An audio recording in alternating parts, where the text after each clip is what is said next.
Hello friends, আজকে আমার একটা ডেইলি লাইফ শ্যুট করছি।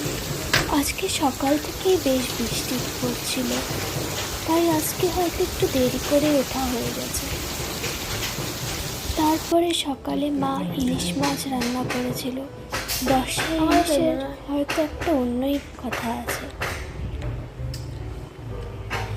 তারপরে আমি বিকালে ছাদে গেলাম।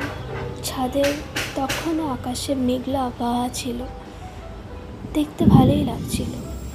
তারপর আমার মনে হলো বিকালে যাই, মোমো খেয়ে আসি। মোমোর এই দোকানটি আমাদের পাড়ায় নতুন এসেছে। মোমোটি বেশ ভালোই ছিল। এই করে আজকে বিকালটা আমার এভাবেই গেল। Thank you for watching my video. Have a great day.